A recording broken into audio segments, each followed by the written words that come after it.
vendo um filme chamado Amnésia. E essa amnésia tinha um personagem que só lembrava do que imediatamente aconteceu.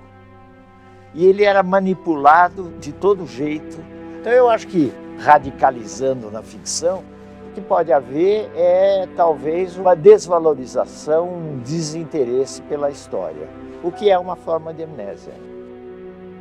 Um homem que ajudou a moldar a forma de pensarmos o Brasil. Metrópolis celebra a história e o legado de Boris Fausto.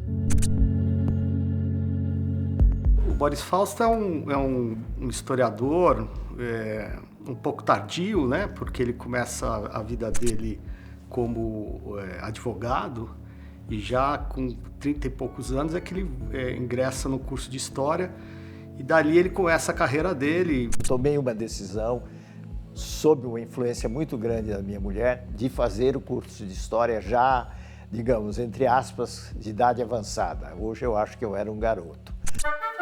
O primeiro livro foi o Revolução de 30, que era para ser uma história alentada sobre a Revolução de 30. Esse grande fato político, que foi a Revolução de 1930, que é a ascendência do Getúlio Vargas, ele traz uma interpretação um pouco diferente. Getúlio atravessou os momentos fundamentais da história brasileira, foi parte de transformações sociais, econômicas. Ele era muito bem-humorado e ele dizia que, a partir de um certo momento, ele se tornou escritor de uma obra só.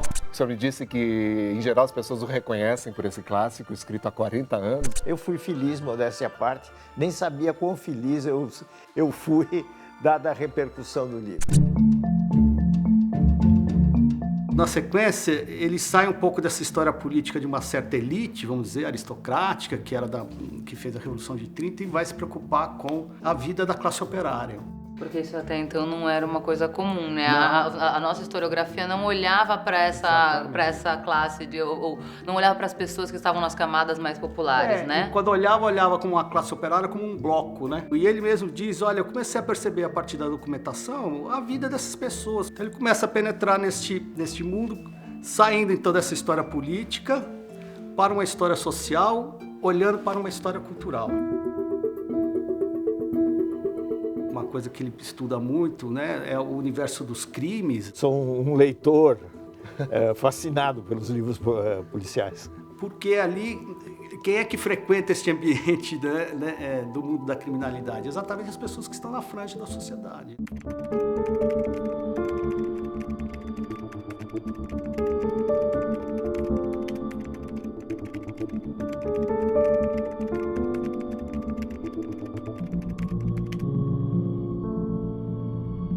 O crime do restaurante chinês foi um crime muito conhecido que aconteceu exatamente na época do Carnaval. A Galeria de Cristal era uma espécie de passagem de casas de comércio. Ali acontece um crime muito conhecido em São Paulo, como foi o crime do restaurante chinês. Esse último da Galeria de Cristal é que ele se aproxima, é quase um romance policial. Todo historiador tem a função de contar uma boa história, né? E ele contava muito bem. Ele foi o coordenador de uma grande obra chamada História Geral da Civilização Brasileira, que era coordenada pelo grande Sérgio Buarque de Holanda. Vários volumes que marcaram a formação de vários historiadores. E são livros que continuam sendo utilizados até hoje. E depois, nos anos 90, ele fez um grande manual de história do Brasil de apresentação, não um manual didático escolar, mas um manual didático para o público em geral. Me encanta muito o Boris Fausto porque eu sigo mais ou menos trabalhando nesse universo que ele trabalha, então ele me inspirou muito. A minha área de pesquisa é uma área que trata de cultura popular, né? Da vida urbana, e o meu laboratório de estudo é o dele, né? Que é a cidade de São Paulo. O rio fede, né? Tá morto, né? O seu carro é fechado com ar-condicionado. Mas ainda tenho esperança que algum dia a limpeza dos rios vai ser uma prioridade. O legado dele é um pouco isso, entender os vários olhares, as várias narrativas, né? Ter um compromisso de entendê-las, de recuperá-las, e com meticulosidade. Se eu fosse escrever a história do Brasil hoje, talvez eu mudasse algumas coisas, o que é inevitável com o passar do tempo. Talvez eu tratasse de temas que eu deliberadamente não tratei. Cultura, racismo.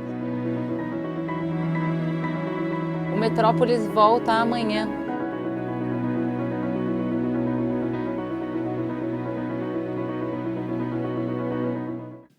Não acabou não. Tem muito mais no canal do Metrópolis Programa. Segue a gente aqui e fique por dentro de mais conteúdos bacanas como esse. É só clicar no sininho. Um beijo, até!